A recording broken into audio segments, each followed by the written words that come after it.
Bonjour à tous, je me présente, je suis Héloïse de la société OUL et donc on va vous présenter avec Chloé Versini de l'association des clowns stéthoscopes. Voilà un petit focus sur le mécénat à impact.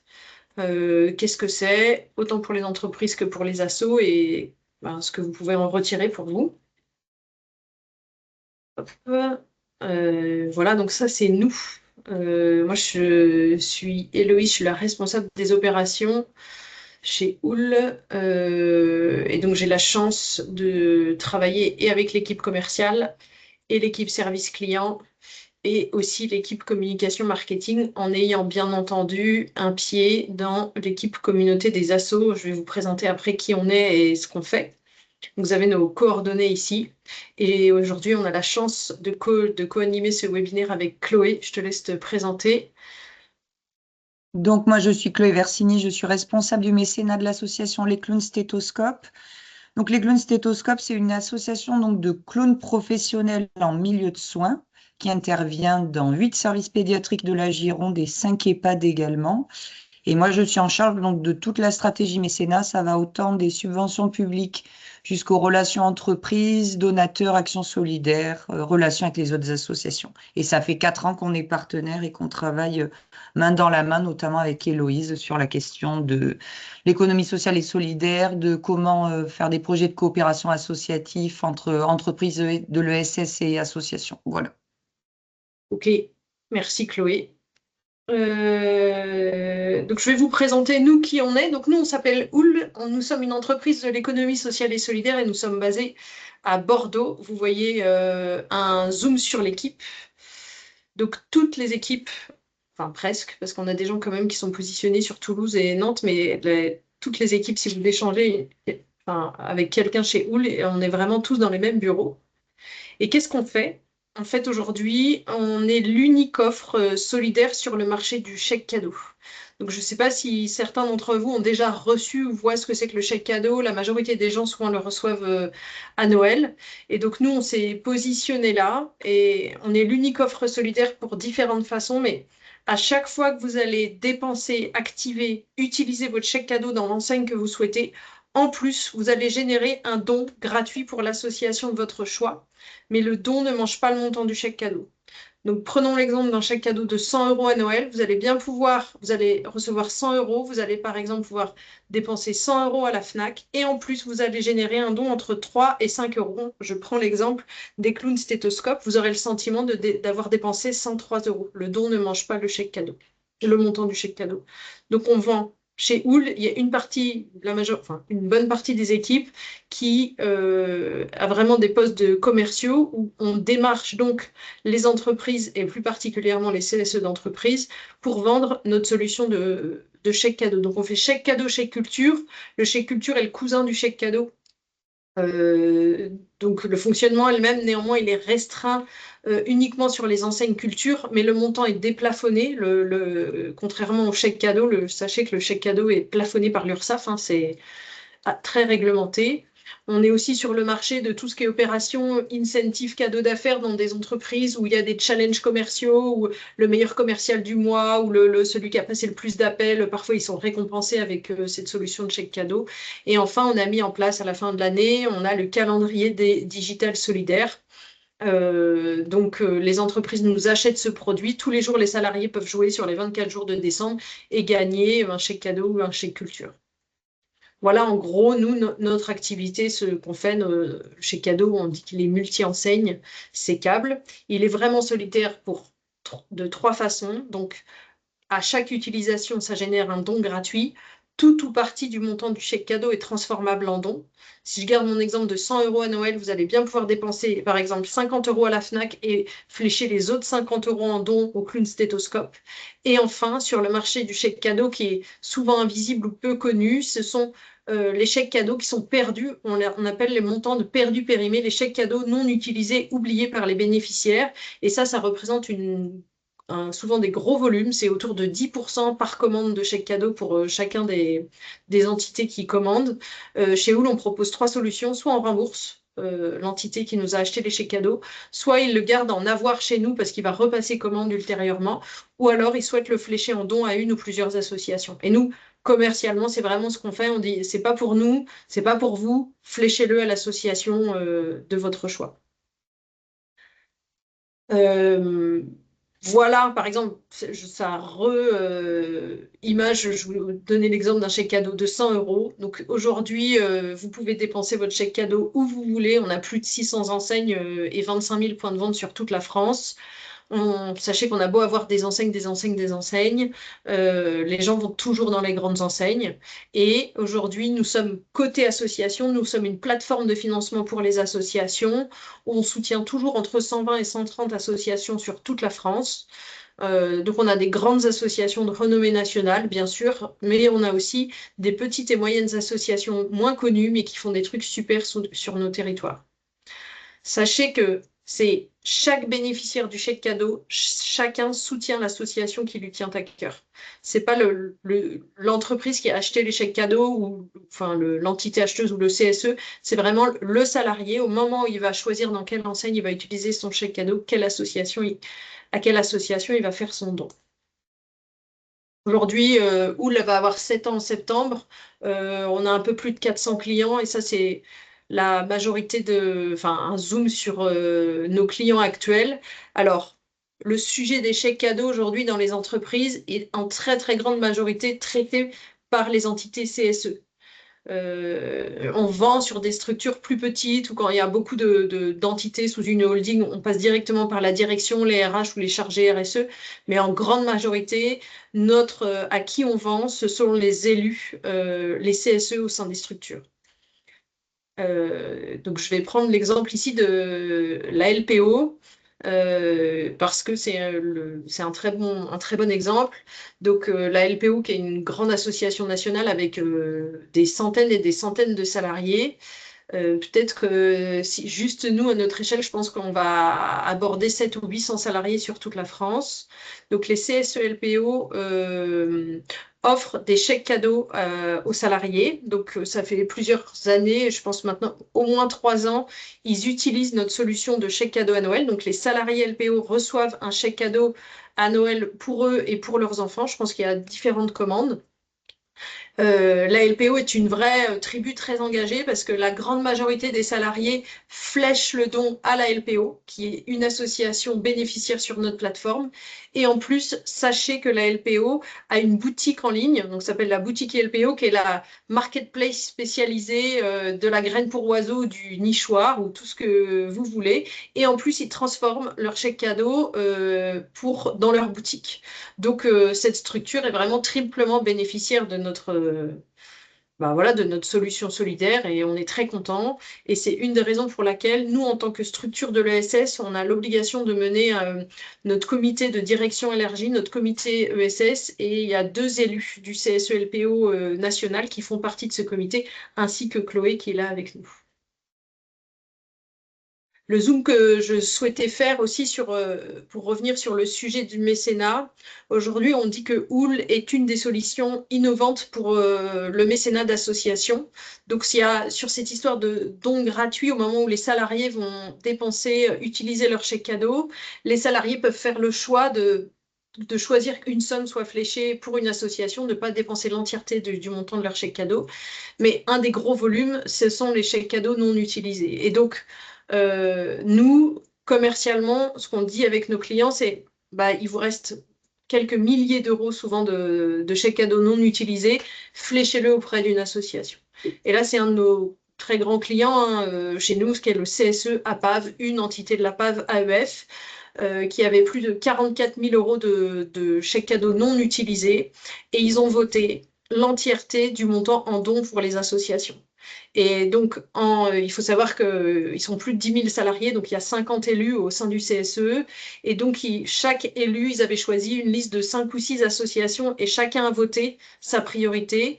Et donc, la grande gagnante a été la Ligue contre le cancer qui a reçu un chèque de plus de 26 000 euros juste par cette activité-là.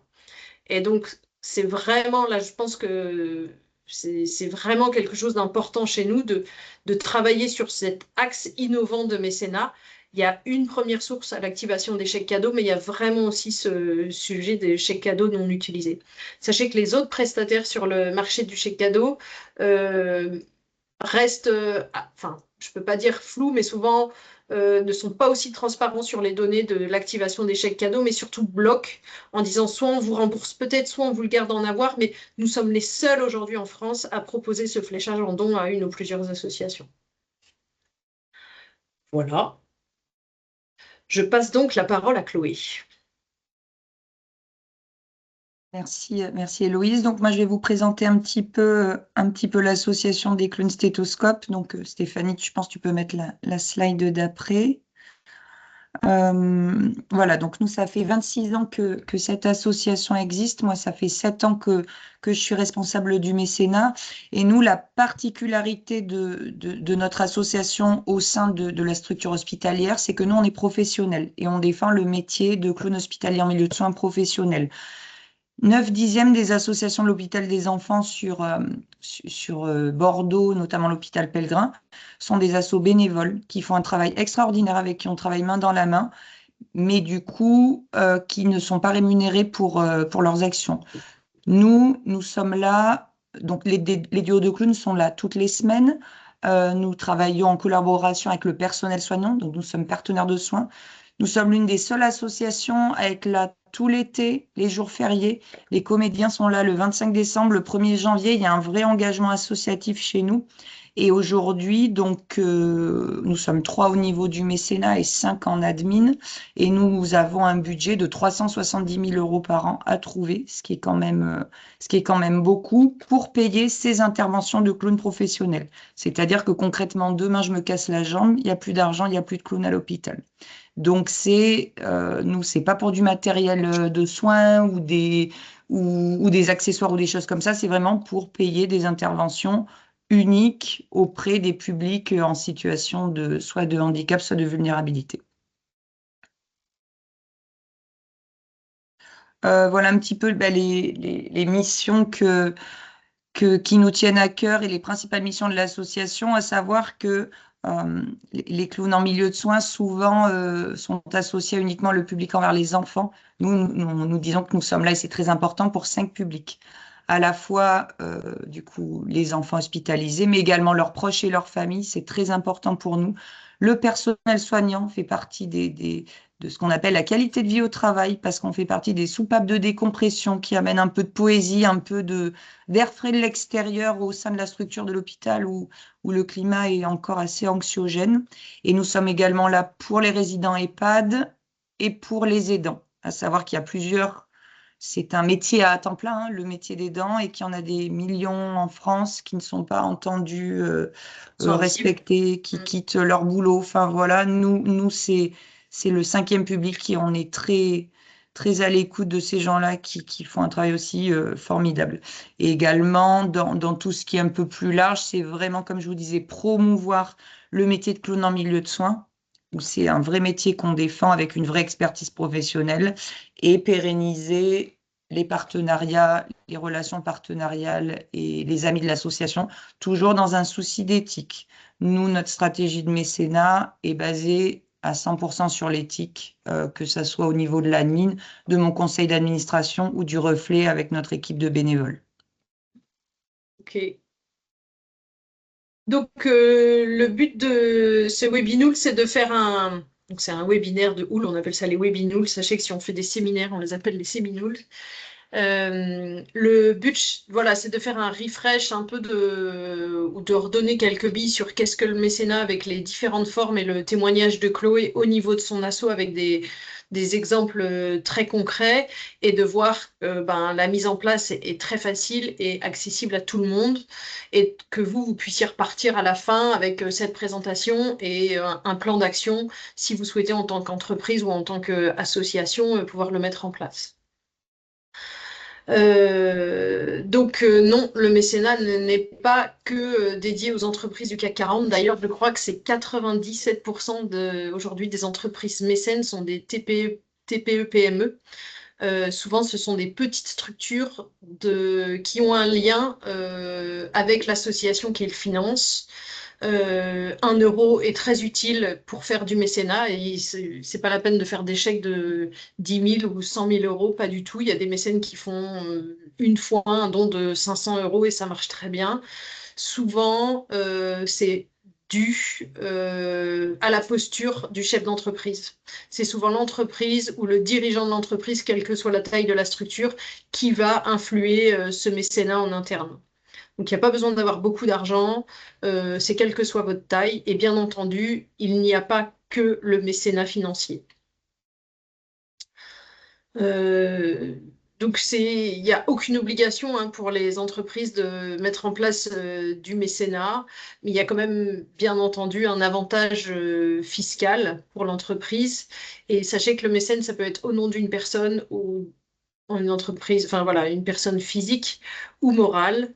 Mais ce qu'il faut bien retenir, c'est qu'il y a 3 types de mécénat. Donc il y a le mécénat financier, vous faites un don d'argent, un mécénat de compétences, vous allez mettre à disposition des salariés au sein d'une association.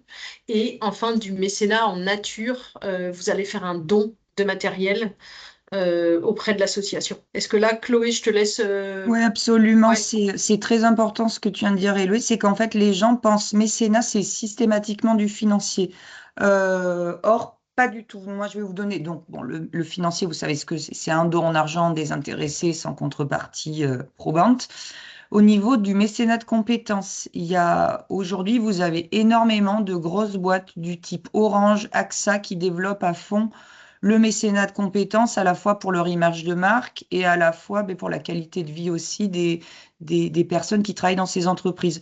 Nous, typiquement, aujourd'hui, il y a quelqu'un qui est en mécénat de compétences chez nous, qui vient de chez AXA France d'ailleurs, qui était bénévole chez nous. Elle faisait des stands de maquillage.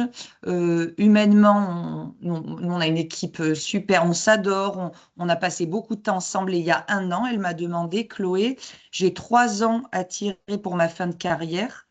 J'aimerais travailler à tes côtés sur la recherche de fonds. Bon, j'ai questionné AXA, ça a mis un an pour se faire. Et aujourd'hui, j'ai la chance d'avoir Catherine sur la recherche de fonds uniquement entreprise pendant 3 ans à 4 jours semaine. Donc, ce qui est extraordinaire en termes de, déjà, c'est des compétences nouvelles, un champ des possibles nouveaux. Humainement, on se connaissait déjà, donc en plus, elle connaît très bien l'association. Donc ça c'est possible. Et en plus, concrètement, nous, à l'association, ça nous coûte zéro. Il y a un reçu fiscal qui est fait annuellement Mm. pour l'entreprise, mais ça coûte zéro. C'est que du positif, le mécénat de compétences. Juste, c'est un travail un petit peu de longue haleine entre les échanges entre la direction des ressources humaines de l'entreprise, les allers-retours, la motivation réelle ou pas de la personne qui vous rejoint. Voilà. Et à mettre beaucoup plus facilement, par contre, en exergue, c'est le don en nature. Le mécénat en nature, nous, typiquement, on en a de 3 ordres. On a des dons d'imprimerie parce que nous, on a beaucoup de plaquettes, Ah oui. les clowns font des petites cartes, on a des marque-pages. Donc, on travaille avec une imprimerie indépendante qui dit, moi, tous les ans, je vous fais 5000 plaquettes. Ok. Et c'est une entreprise extrêmement philanthrope parce qu'en plus, elle ne demande pas de reçu fiscal. C'est vraiment, voilà. Et le CH de Libourne avec qui on travaille nous dit, ben voilà, non, on ne peut pas trop avancer sur le financier avec vous. Par contre, on a une imprimerie en interne. Et alors là, allez-y sur, ben là, on a imprimé nos rapports d'activité, nos plaquettes de mécénat. Voilà, donc ça, c'est précieux. On a un partenariat aussi où j'étais sur un salon sur tout ce qui était grosse entreprise de l'alimentaire. Et il y a un monsieur qui est venu me voir qui a une grosse entreprise de boissons qui m'a dit, ben voilà, moi j'ai du vin que je peux plus vendre. Est-ce que ben, vous accepteriez, je vous donne 100 bouteilles de vin pour vos événements bénévoles, pour votre AG, vous me faites un reçu fiscal. Voilà, c'est typiquement l'exemple. Ok. Et là, je suis en train de voir, on est en train de chercher des locaux. Donc, j'ai rencontré un grand groupe et typiquement, c'est la stratégie à mener de dire, ben voilà, nous, on est une petite asso, on n'a pas un gros budget pour les locaux, surtout que c'est sur un site qui est très, très demandé. Et le monsieur m'a dit directement, ah, mais nous avons une fondation, donc il faudra faire un rendez-vous tripartite entre nous, la fondation et vous, pour voir qu'est-ce qui peut être débloqué. Donc, il y a vraiment le don en nature. Je ne dirais pas que c'est systématique, mais il faut vraiment y penser parce qu'on peut faire vraiment de sacrées économies. Rien que sur, quand je discute avec des chargés de mécénat sur, j'aurais jamais pensé à de l'imprimerie ou des choses Mm. comme ça. Mm. C'est vraiment, Il y a des gens, il y a des grosses structures qui peuvent faire beaucoup plus de dons nature que de Je dons crois financiers. que l'association de la cravate solidaire à Bordeaux, ils sont dans les locaux du centre commercial Auchan là, à Bordeaux-Lac. Mais voilà, Au moment où ils ont refait le centre, derrière le magasin, il y avait de l'espace et ils ont vraiment leurs locaux. C'est pour ça qu'ils sont là, collés mais là. Et c'est Auchan qui fait bah oui, du mécénat en nature pour eux. c'est exactement ça. Donc, dans la recherche de locaux, c'est marqué également sur la slide. À qui vous pouvez faire du mécénat. Donc, ben, il faut au moins être une association de loi 1901 hein, reconnue d'utilité publique. Vous pouvez faire aussi auprès d'un fonds de notation. On n'y pense pas toujours, mais vous pouvez le faire auprès des établissements publics, musées, universités. Et nous, aujourd'hui, on est une plateforme de financement, donc on voit différentes structures, mais là, on vient d'intégrer la fondation, le fonds de dotation du CHU de Nantes. En fait, il y a ces structures-là aujourd'hui qui ont beaucoup, beaucoup moins de dons publics et donc qui recherchent qui recherchent des dons privés. Ils viennent d'intégrer, donc on est un peu. Parfois, je suis un peu surprise, hein. Il y a aussi, je sais qu'il y a Bagatelle sur Bordeaux où c'est pareil, hein, la responsable mécénat du CHU de Bordeaux là prennent contact avec nous en disant, bah, nous, il faut qu'on aille chercher du don privé. Donc, on oublie, mais vous pouvez aussi faire des dons sur des musées, des universités, des organismes cultuels. Ça, c'est un sujet que je connais pas ou très peu parce que nous, un des critères pour intégrer des associations, c'est donc de faire partie d'aucun culte ou aucun parti politique et de ne pas faire de tests médicamenteux, par exemple sur les animaux, avoir un minimum de 3 ans, enfin d'ancienneté, mais vraiment ce critère-là fait partie, nous, il n'y a aucun lien avec des partis politiques ou de culte, donc j'ai jamais échanger sur ces organismes, mais enfin c'est possible. Mais vous ne pouvez pas faire de mécénat auprès d'une entreprise commerciale classique, bien entendu. Euh, qui sont les mécènes aujourd'hui en France? Donc toutes ces sources-là, c'est le baromètre Admical. Je vous recommande de les suivre ou d'aller le télécharger. Il y a plein de données très importantes et très visuelles. Donc aujourd'hui, il n'y a que 9% des entreprises qui sont mécènes en France. Donc, même nous, au niveau des CSE, je pense qu'il y a des centaines de milliers d'entreprises en France et surtout des TPE, PME dont on ne se douterait pas dans notre rue, dans notre quartier. Enfin, bref, donc c'est pas beaucoup. Contrairement ouais, au Royaume-Uni, 25%, et je ne parle pas du Canada ou des États-Unis où vraiment la philanthropie est très développée. Oui, c'est ça, c'est 97% des mécènes sont des TPE, PME et souvent sur des dons. Des petits dons, 500, 1000, 2 ou 3 000 euros. Il y a 171 000 entreprises qui ont déclaré et ça représente uniquement 9% des entreprises représentent quand même presque 3 milliards d'euros de mécénat de déclarés. Donc, ce qui est énorme. Donc, c'est exponentiel. Tu voulais rajouter un truc, Chloé? Ici, Oui, non? dans ces temps où je vois un peu panique à bord sur les subventions publiques baissent, les subventions publiques baissent, ce qui est une réalité, hein. De l'autre côté, les dons d'entreprise et les dons de particuliers ne font qu'augmenter. Donc, pas de panique, ça va. C'est un peu ce qu'on disait avec Stéphanie et Loïs, c'est aussi redonner un petit sens positif aussi à ce webinaire, c'est de dire que sur le mécénat privé, ça ne fait qu'augmenter de manière croissante. Donc, c'est plus la question de comment est-ce qu'on rediscute nos modèles économiques, peut-être à la baisse du coup sur les subventions publiques et sur d'autres solutions, dont Wool fait partie Mhm. aussi, hein, sur d'autres Mhm. solutions innovantes, mais en tout cas sur la partie mécénat, et on le voit, et notamment sur le don d'entreprise, mais sur le don de particulier, il y a une hausse constante, hein. Mhm. Voilà, donc c'est important de dire ça également. Voilà, le baromètre du mécénat, quelles sont les thématiques qui attirent les dons des mécènes? Donc, bien entendu, la grande majorité de la forme, c'est le mécénat financier, mais en nature et compétences n'est pas négligeable, et compétences, c'est nouveau. Enfin, c'est nouveau pour le commun des mortels. On voit vraiment qu'aujourd'hui, c'est mis en place par les grands groupes. Tu l'as dit, les banques et les grandes mutuelles, vraiment les grands groupes mettent ça en place au sein de leurs effectifs. Donc, ce qui attire aujourd'hui, c'est donc ce que vous voyez là, nous, c'est antinomique avec ce qu'on a sur notre plateforme de financement. Donc, c'est les thématiques sport, culture qui attirent le plus de dons. Tant mieux. Mais vraiment, nous, sur la plateforme, donc on pense sincèrement, c'était aussi le cas, là c'est 2024, c'était aussi le cas en 2023. Une des hypothèses, c'est l'effet JO qu'il y a eu pour les associations qui défendent le sport. Nous, sur la plateforme, c'est vraiment l'inverse. C'est santé, solidarité, protection des animaux et environnement. Sport, culture arrive loin, loin derrière pour nous. Voilà, ça donne un bon... Mais peut-être que dans le sport, là aussi, il y a tous les petits clubs de foot, de sport, des villages où les gamins jouent, où les parents sont dans des entreprises, sponsorisent. Enfin, je pense que ça, c'est quand même assez puissant. Et là, donc, la fiscalité de faire du mécénat, c'est 3 exemples très concrets pour que vous puissiez bien comprendre. Donc, le mécénat financier, l'entreprise va faire un don d'argent à une association. Imaginons, elle va faire un don de 3 000 euros. Elle va bien entendu avoir une réduction d'impôt de 60%, donc le coût réel représente 1 200 euros pour l'entreprise, alors que l'association va bien recevoir 3 000 euros. C'est ça qu'il faut retenir. Et c'est exactement la même méthodologie de calcul pour le don en nature.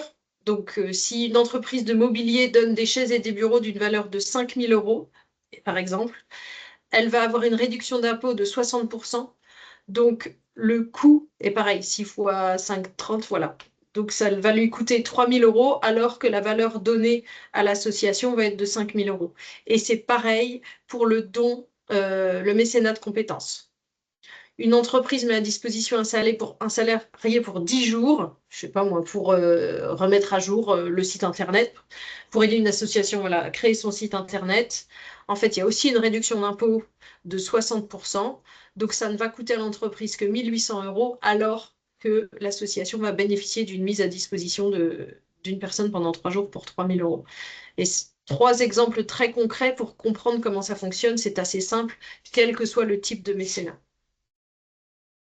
Tu veux rajouter un truc, Chloé, là? En fait, c'est exactement ça. C'est 60 partout sur toute la partie entreprise. Et pour les dons particuliers, c'est 66%.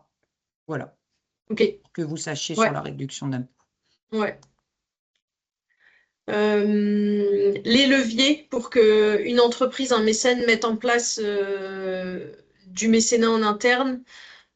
L'aval, bien sûr, la grande majorité, c'est incarner des valeurs dans l'entreprise. Et on le voit aujourd'hui, les grands groupes qui ont les moyens de communiquer travaillent vraiment là-dessus, d'appartenance pour incarner voilà, les valeurs du groupe. Il y a un vrai ancrage territorial. Je reviens sur le fait que la majorité des mécènes sont des TPE, PME et ils veulent du lien avec l'association. J'imagine que les clients, enfin, ils sont très contents. Une association, une entreprise qui va financer un chien guide d'aveugle, ils sont très contents si un jour l'association vient avec en démonstration de chiens dans ses locaux. Ça marche vraiment et il y a un lien concret. Ils savent à quoi, où et à quoi va servir le don. Valorisation de l'image, hein, bien entendu. Puis il y a un vrai projet autre que la mission de travail partagée au sein de l'entreprise. La mise en place de la RSE, des politiques RSE avec l'obligation pousse ça. Et bien entendu, il y a la réduction fiscale. Mais ça arrive derrière. Je te laisse. Oui, Vas-y. ça arrive derrière parce qu'en fait, on croit souvent que c'est le premier argument. Alors, il en fait partie, hein, faut pas se leurrer, mais c'est vraiment ce que dit Héloïse pour le vivre au quotidien. Moi, la première chose quand je rencontre un futur partenaire ou financeur, c'est vraiment quelles sont les valeurs, quelles sont les miennes à défendre. C'est pour ça que moi, aujourd'hui, je fais des formations où j'ai des associations qui partent un peu à la pêche aux financeurs, mais je leur dis, c'est quoi vos valeurs, c'est quoi votre baseline, c'est quoi votre positionnement? Ah ben, on n'en a pas de clair. Ben, restructurer ça d'abord pour être béton, pour ensuite aller faire de la prospection. Ce qu'a dit aussi Héloïse, ce qui est très important, c'est qu'avant, les entreprises ou les donateurs particuliers avaient la possibilité de faire, par exemple, des dons à 3 associations. Une en local, une en national et parfois à l'international. aujourd'hui, euh, ils vont favoriser le don en local. Par contre, il faut que l'association locale assure de son côté. Je, pour ma part, au Clown Stéthoscope, je rencontre tous mes partenaires en physique. Tout le monde me connaît. J'avais une dame qui m'a contacté pour un partenariat. Et c'est ce que je lui ai dit textuellement. Je lui ai dit, vous mettez 10 000 euros, vous mettez un chèque de 10 000 euros dans ma boîte aux lettres sans m'avoir rencontré, ça ne m'intéresse pas. Donc ça, c'est du temps, c'est prendre le temps de la relation, prendre soin de la relation partenariale. Par contre, vous faites du travail dans l'éthique, dans la vraie relation. Tu parlais aussi, Héloïse, de transparence. Nous, par exemple, on avait le choix, notre assemblée générale est ouverte. C'est-à-dire que n'importe quel partenaire qui veut dire, ben moi, je vais vérifier les comptes des stétos, c'est transparent. Donc ça, ça fait partie. Ça fait partie de ça également, et l'image et la réputation. Là, je discutais, j'ai été invitée par un club service. Les clubs services, ce sont du type les autres associations qui font les Rotary, les Lions Club, les choses comme ça. Et le président me dit, ah ben, nous, on donne à 6 associations. La seule qui nous envoie un mot et qui vient dîner avec nous une fois dans l'année, c'est les clowns stéthoscopes. Bon. Donc, je pense que cette année, et c'est très, très important. C'est très important. Alors là, on fait un webinaire en visio, mais la relation humaine, moi, par exemple, je connais très bien, on est dans d'autres clubs avec Victoria sur la LPO. Il y a un souci, viens dans mon bureau, on vient 2 heures ensemble. C'est très, très important, surtout suite au Covid, hein, les gens en ont marre des mails, vraiment recréer la relation partenariale quand c'est possible en physique. Alors, je sais qu'il y a plein d'associations qui me disent j'ai pas le temps et je le conçois, mais en tout cas, c'est ce qui va, c'est ce qui va elle n'est vous pas allez vous branchée, démarquer. la Sylvie de la Ligue contre le cancer Gironde, mais ils ont pas automatisé, mais mis en place la cérémonie de remise de chèque. Quel que soit le donateur ou le montant du don, dès qu'il y a un don, il y a une invitation qui est faite pour venir dans la maison de la Ligue contre le cancer, la barrière de Toulouse, je crois, pour faire la remise de chèque officielle. C'est Mais vraiment, c'est et là, ils super. visitent et ça, Oui, je crois que c'est très apprécié absolument. Mais ça m'étonne pas du tout. par les donateurs. Ouais, Eh ben absolument. oui, incarner des valeurs. Un autre exemple, la banque alimentaire, on soutient aussi là sur la Gironde, eux, ils organisent pour les donateurs, les mécènes, la visite de la banque alimentaire. En fait, il y a des visites assez professionnelles organisées où vous venez, vous pouvez même participer à une distribution de la banque alimentaire, arriver dès 7 heures du matin, voir comment fonctionne cette énorme chaîne de distribution. Et il y a un restaurant hein, à la banque alimentaire qui est alimenté par les dons.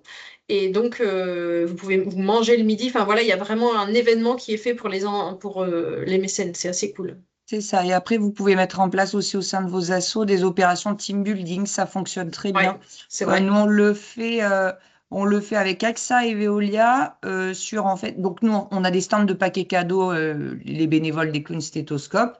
Et sur une journée, on ouvre à Veolia et AXA sur la journée. AXA à tout cœur, les clowns stéthoscopes, ou Veolia, les clowns stéthoscopes.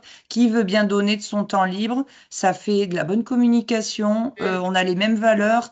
En général, nous, sur les stands, on rencontre les bénéficiaires, donc les parents d'enfants hospitalisés, le personnel soignant. Donc, tout le monde est content. Donc, aussi, c'est un bon outil, les outils de team building entre entreprises et associations, ça marche bien. Mm, mm. Ok. Juste un petit focus sur la différence entre le mécénat et le sponsoring.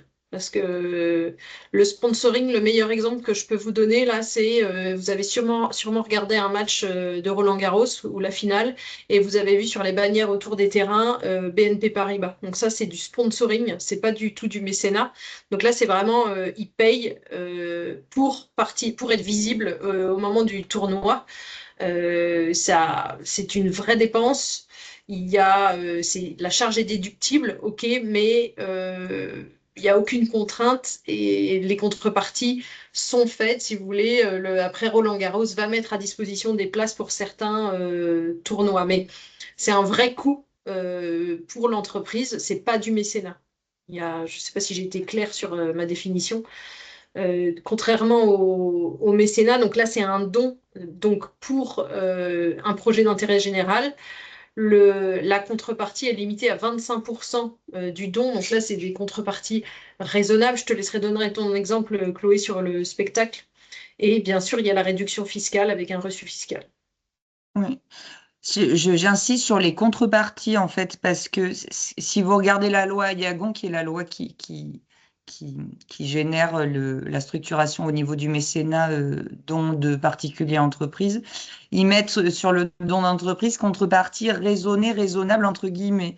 C'est pour ça que ça a été affiné sur 25% du montant du don, parce que Stéphanie peut avoir sa définition de qu'est-ce que c'est une contrepartie raisonnable, Héloïse, Victoria, pareil. Donc voilà, c'est assez différent. Nous, typiquement, ce que je conseille aux chargés de mécénat de faire, c'est de faire sur la frise, je fais une frise partenariale en fait tout au long de l'année de comment je reste en relation avec mon partenaire, mais sur des choses qui sont quantifiables ou peu quantifiables en termes de coûts. C'est-à-dire que moi, j'envoie les vœux à la main au mois de janvier. On parle du fait que ça coûte zéro en contrepartie. L'envoi des rapports d'activité, l'invitation à l'AG, ça fait partie aussi à coût minime. Et nous, cette année, en fait, depuis l'année dernière, on a un spectacle qui tourne sur la pratique de notre métier de clown en milieu de soins qui s'appelle Danser sur des œufs.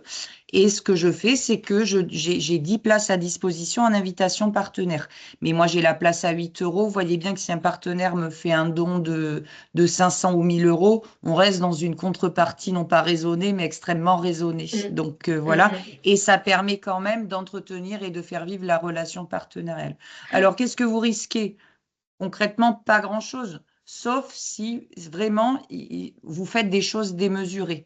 Du type, vous êtes une grosse association, vous avez une loge au Parc des Princes ou quelque chose comme ça, et vous envoyez 1 milliard d'invitations à gogo. Bon, où est l'éthique, où est la contrepartie raisonnée? Là, typiquement, il n'y en a pas.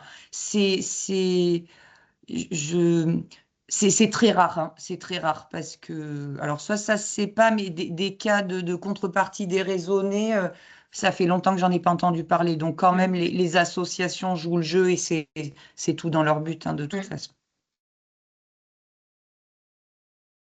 Et donc, dernier point, bah, comment se lancer si vous souhaitez créer votre projet de mécénat? Bah, bien entendu, c'est définir votre offre, ce que vous souhaitez et l'objectif, enfin le cadrage. Quelles sont vos valeurs et les axes?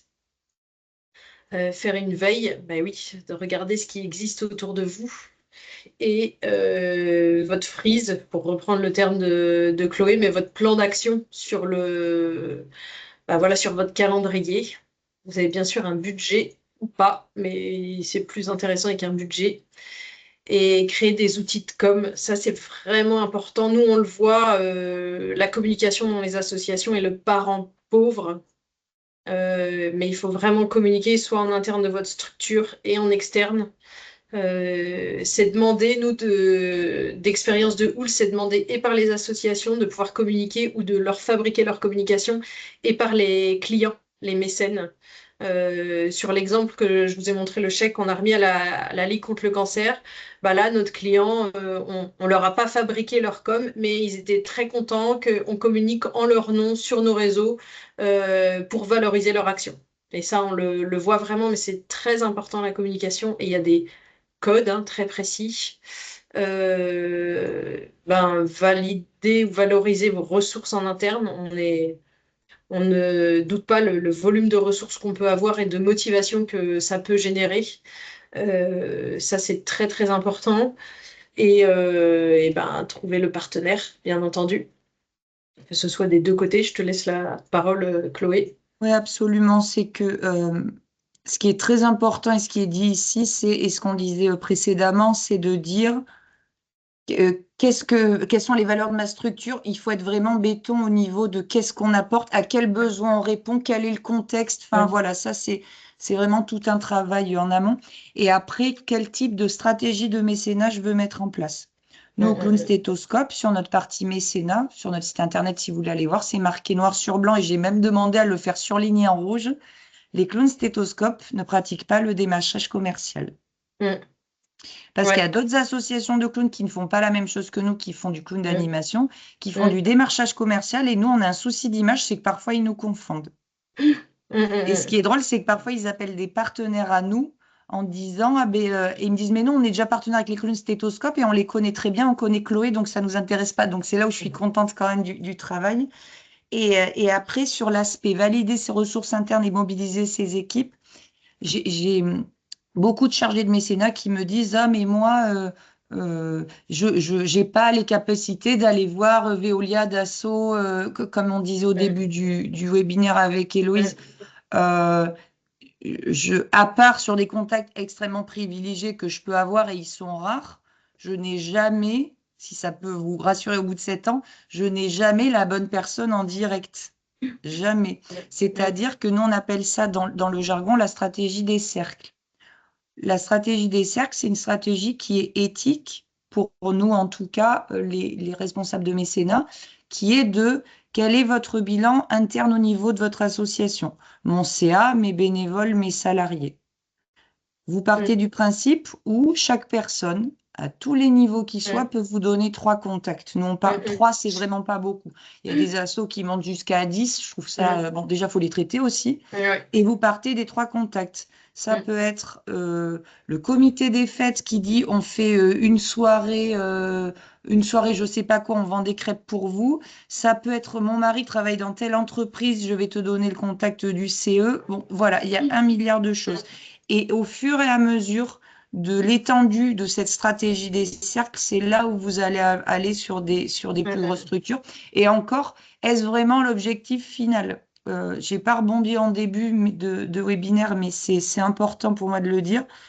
Quand je conseille les associations et de manière très humble sur les modèles économiques, nous, aujourd'hui, on a un modèle économique pérenne au sein de notre association parce que j'ai toutes les tailles d'entreprise. J'ai de la grosse, mais j'en ai deux, trois. J'ai beaucoup de moyennes et j'ai de la petite. Aujourd'hui, je suis pas en crise cardiaque imminente. Pourquoi? C'est-à-dire que si demain ma grosse entreprise fait faillite, j'ai les 50 autres qui, elles, vont être derrière et où je me dis, OK, j'ai perdu un gros partenaire. J'ai des associations, si vous voulez, ont des partenaires à 5 chiffres ou à 6 chiffres. J'ai des collègues qui m'ont appelé de Toulouse pour me dire, cette année, mon partenaire à 5 chiffres à hauteur de 70 000 euros me lâche. Voilà. Il y a pas, c'est pour ça qu'il faut vraiment travailler sur la diversité. Et effectivement, nous, on a un gros budget quand même. J'ai très peu de très grosses entreprises qui donnent beaucoup. Moi, j'ai que de la moyenne et de la petite. Oui, Alors, c'est. c'est plus de travail, moi, je trouve ça beaucoup plus sécurisant pour les entreprises et pour les associations. Donc, voilà. Donc, c'est sur ça, sur quoi je voulais rebondir. Donc non, nous n'avons pas, après à force de relations, oui, mais nous n'avons pas le numéro du PDG de Veolia ou de Seva Santé Animale, voilà. Et encore une fois, est-ce que c'est le but? Voilà. Ok, merci. Et enfin, bah, les 7 axes principaux de plan d'action. Donc, c'est un plan d'action qui est déroulable ici, mais sur d'autres projets. Donc, cibler les associations si vous êtes une entreprise mécène ou entreprise pour une association. Et si vous êtes une entreprise, choisissez vraiment une association qui vous parle. On le voit, nous, en expérience de Houle, on propose en fait à nos clients CSE, s'ils portent déjà en interne par les salariés ou par la direction, un projet transverse auprès d'une association. Et cette association n'est pas référencée sur notre plateforme. On propose de référencer cette association-là parce qu'on va vraiment pousser la communication aussi pour flécher les dons auprès de cette association. Donc, quand le lien est déjà créé entre le mécène et l'association, là, c'est super, ça marche très bien. Créez vos outils, bah oui, ce que vous voulez dire et comment vous allez le communiquer. La prospection, j'aime bien l'idée des cercles. Un contact donne 3 contacts et au fur et à mesure, ça marche très très bien, la mise en relation. Co-construire et suivre son partenariat, bah, bien entendu. Ça, c'est un peu ce qu'on fait là aujourd'hui avec Chloé. J'aurais pu faire aussi la présentation avec Victoria. Sachez que pour Chloé, c'est totalement bénévole hein, de faire ça aujourd'hui. Et c'est parce qu'on a une bonne relation avec nous, les associations qu'on soutient. C'est très important. Les outils de communication, je reviens pas dessus. Sur les associations qui ont la chance d'avoir les moyens de salarier des gens. La première poste, c'est admin, le deuxième, c'est communication. On le voit. Et communiquer sur le partenariat ou non, c'est vrai. Là, moi, je peux vous dire qui a fait le gros chèque au sein de la Ligue contre le cancer, mais j'ai beaucoup de clients qui ne veulent pas dire qu'ils ont fait un don à une association, ni même à l'association, ce qui embête l'association parce qu'ils aimeraient les remercier, mais ils ne peuvent pas. Toi aussi, tu as un cas comme ça, hein, Chloé? Mon plus gros partenaire, c'est une entreprise privée extrêmement connue qui est un gros philanthrope. Il ne veut aucune communication dessus. Il communique en interne auprès de son conseil d'administration, de ses élus, de ses salariés, Mm. mais il ne veut aucune communication externe. Voilà. Et, ouais, et entretenir la relation avec le partenaire. Donc ben voilà, nous, un exemple, comme on est positionné sur le marché du chèque cadeau, on fait beaucoup de salons professionnels spéciaux pour les CSE, les élus de CSE. Et la majorité du temps, on invite toujours une association avec nous sur chaque journée de salon. On essaie. C'est pas toujours évident parce que ça va dépendre du lieu, ça va dépendre de l'organisation et combien nous on est sur le salon, mais on essaie vraiment. Et ça, c'est super parce que nous, ça assoit ce qu'on dit, on le fait vraiment. Et l'association se fait connaître sur cette zone. Chloé l'a fait plusieurs fois avec nous et ça marche très bien. La LPO, je me souviens, l'avait fait avec nous sur Poitiers, salon du Futuroscope. Voilà, on essaie et on tourne. Euh, donc ça, c'est des événements partagés très importants. Voilà. Et puis ça crée de la relation, ça Ouais. continue de créer la relation entre nous sur la journée. On rigole bien. Souvent, on rigole C'est bien. vrai. C'est vrai qu'on rigole bien. Voilà. À vous de jouer. Donc, c'est vraiment ça le message. C'est vraiment le message de ce webinaire. C'est pour tout le monde et accessible à tous et c'est très facile de le mettre en place. C'est ça le message et voilà, on a essayé de vous donner le maximum d'exemples possibles pour pouvoir le dupliquer chez vous. Bien entendu, c'est bon pour votre business, votre équipe et la société. Moi, personnellement, quand je me couche le soir et je sais qu'on a fait des milliers d'euros de dons à plein d'associations et non aux actionnaires, si je travaille dans une entreprise du CAC 40, bah, je dors mieux, en fait, je m'endors mieux sans problème. Et bah, voilà, tout le monde peut le faire, quoi. Et il n'y a pas de don minimum. Et ça, c'est très cool. Voilà, Chloé, si toi, tu as un petit mot. Non, ben, c'était vraiment, oui, enfin, déjà vous remercier, Oul, pour l'invitation. Hmm. Je crois qu'on va répondre à quelques questions parce qu'on a Ouais, encore eu 10 petites minutes.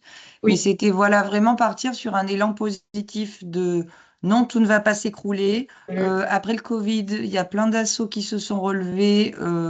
On a continué. Voilà, c'est plus le conseil de actuellement réinterrogez-vous sur vos modèles économiques. C'est vraiment ça. C'est Hmm, vraiment ça hmm, ce qu'il faut voir. Et comme vous avez vu, sur le mécénat, dont de particulier, dont d'entreprise, on est encore en augmentation. Donc tout hmm, ne va pas hmm. si mal. Concrètement, c'est Ouais, c'est ça le sûr. message. Tout ne va pas si mal. Ouais, nous on le voit. Vous pouvez nous poser toutes les questions que vous voulez. Et si vous voulez, vous pouvez aussi activer vos caméras parce que c'est toujours plus cool pour nous que de parler à des initiales sur écran. Mais voilà, n'hésitez pas à partager toutes vos questions avec grand plaisir. Bonjour Virginie, vous avez peut-être une question. Votre micro est coupé, hein, c'est normal. C'est automatique. Je ne suis pas sûre que vous puissiez l'activer. Non. Ouais, c'est ça. Hmm.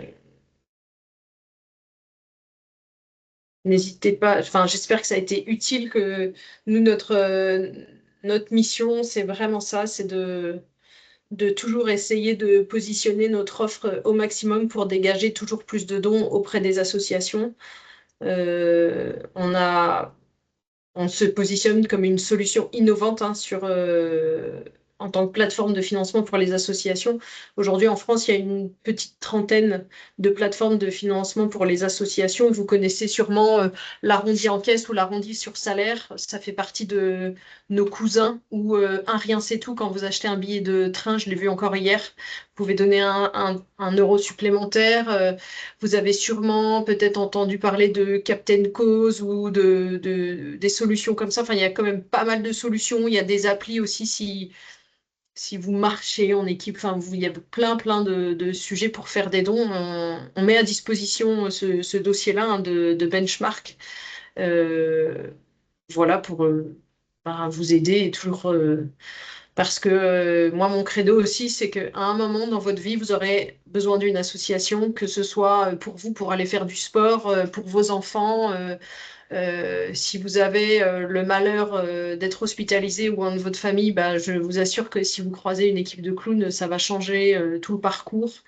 Il y a tous les sujets du handicap qui sont très importants pour les gens, et j'en passe, hein, la Ligue contre le cancer. Aujourd'hui, je crois que c'est euh, une personne sur quatre a dans son entourage proche quelqu'un qui est malade d'un cancer. Donc c'est très impactant pour les proches et pour le patient. Donc ils font des choses incroyables hein, pour tout l'entourage à domicile. Voilà, il y a vraiment des trucs, enfin des sujets dont on ne se douterait pas. Il y a aussi beaucoup d'insertion par le sport et la culture dans les quartiers. Nous, c'est des sujets qu'on a du mal à mettre en avant, qui attirent pas énormément de dons, mais vraiment, il y a des trucs incroyables qui sont faits dans les quartiers. Il y a des assos qui construisent des super terrains de foot ou de sport, mais vraiment au milieu des tours. Enfin, il y a des choses super, quoi. Et il y a bien sûr tout le sujet, et nous, il y a une demande croissante pour la protection des femmes et des enfants des violences. Et sur la communauté LGBTQIA+, on a une vraie demande où les gens vont chercher enfin, demande des dons hein, mais ça n'attire pas tant que ça. Il y a, on voit bien que c'est pas, est-ce que c'est trop dramatique? J'en sais rien, mais c'est pas ce qui attire. Je sais qu'il y a l'Ange Laurence pour les chats qui est connecté aussi. Laurence, alors là, c'est une association que vous connaissez pas ou sûrement pas, mais c'est une des associations qui fonctionne extrêmement bien chez nous et c'est l'exemple. C'est une mini-association et qui fait de la protection des chats, hein, tout simplement. Et ça marche très bien. Bah, voilà, ce sont des sujets qui touchent le grand public et c'est très important que nous, on puisse soutenir ces toutes petites structures qui font des trucs super dans les quartiers. Voilà ce que je pouvais dire en mot de conclusion. Si vous n'avez pas de questions en particulier, je vois que ça déroule et que pour vous, Ouais. c'était cool. Vous Merci aurez beaucoup donc... pour vos messages du chat qui sont Ouais, positifs, hein. ouais. Eh ben, super. Vous allez donc avoir accès à cet enregistrement qui sera accessible sur YouTube et à la présentation. Et si vous voulez prendre des contacts entre vous, bien entendu, nous contacter pour aller plus loin, avec grand plaisir, vous avez nos coordonnées sur la présentation. Voilà. Euh, merci à tous d'avoir participé et à très Merci bientôt. beaucoup.